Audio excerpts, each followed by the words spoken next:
If you love God with all your heart and soul and mind and strength, and if you believe without a doubt, I'm going to be faithful to God and God's going to do something powerful, that's a whole lot different than just following rules. And Gideon is at that rule following point in his life. People become useless, pointless religious practitioners with no power, no purpose, no goal when they strictly obey God because they have to. A lot of churches will use hype to try to drown out the discontent. They try to generate enthusiasm by doing something, by doing anything they can. But folks, that's not a cure for not loving God. And we are going to have to be people who love God with all our heart and soul and mind and strength. We're going to have to be people who have an unwavering faith that if I'm faithful to God, He's going to be faithful to me. So even though Gideon is obeying God, he still had a ways to go in his spiritual growth. Let me read these next few verses to you. Verse 11. God is continuing to speak to him about what's going to happen when he goes down to the camp. He said, and you will hear what they say, and afterward your hands will be strengthened that you may go down against the camp. So he went with Purah, his servant, down to the outpost of the army that was in the camp. Now the Midianites and the Amalekites and all the sons of the east were lying in the valley as numerous as locusts, and their camels were without number, as numerous as the sand on the seashore. When Gideon came, behold, a man was relating a dream to his friend. He said, behold, I had a dream.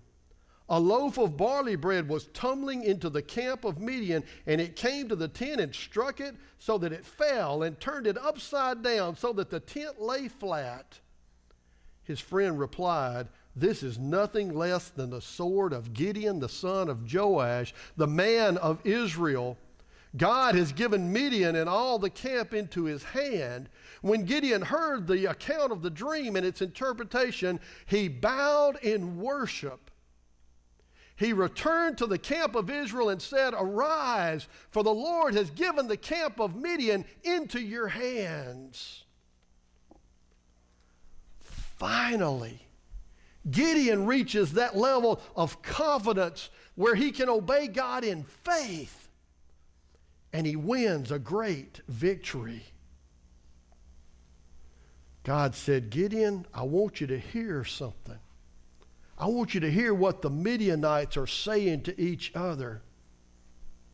If you're afraid, take Purah, so he did. And he hears this dream, and he hears this comment about this dream that God has given us into the hand of Gideon.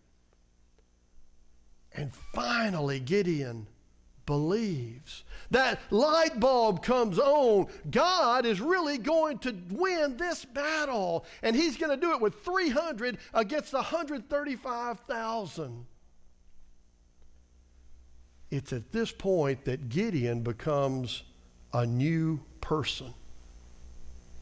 And so here's what he did. He worshiped God. Folks, when you're struck by the greatness of God, by his awesome presence, when you realize he's there and he's at work, you can't do anything except worship him. I can't imagine a person who claims to be walking close to God and has no desire to worship. Now Gideon had gone to worship ceremonies his whole life. He had been to the temple on the Sabbath. He had been to sacrifices. He had gone to these things since he was a child. But when he finally became a spiritual man, when he finally really believed, he worshiped the Lord. I believe this was the first time in his life he had ever worshiped God. You know, you can sit in a worship service without worshiping. You can have 100 things on your mind. You can have dozens of different reasons why you might be there. But Gideon was overwhelmed with the presence and the power and the glory of God, with who he is, and he didn't do anything till he worshiped that great God. And when he got up from worship, he went out and he enthusiastically obeyed God, and he led others to obey. He testified that they would certainly succeed. And they did. Oh, you know, church leaders labor stress over finding ways to mobilize. You go to conference and meetings and talk on and on and on till they hear about how you're people going. Here's how you can get people involved. When I first came here, one of the first things I told the deacons, I want every member of our church involved in ministry. I think we're all called to serve God in some way, just like he called God. And we ask ourselves, how do we get people busy serving God? How can we motivate them? Build momentum and move forward. And we try all kind of promotions and ethics. You know, we have a special promotion. If we have enough attendance on a certain day, or if we give enough money to this fund, I have a friend of mine, he said, from the top of the peak of the sanctuary that Sunday, if we get enough, we'll hear. Well, I ain't doing that. His church wasn't as tall as ours. You know, we'll say the preacher will let you hit him in the face with a pie if we can raise enough money to meet this goal. I don't understand how it would be more if they get to hit the preacher in the face with a pie. That sounds kind of fishy in some way, I guess. You know, I don't mind having a little fun, doing some things that are fun to do to celebrate others, to encourage each other.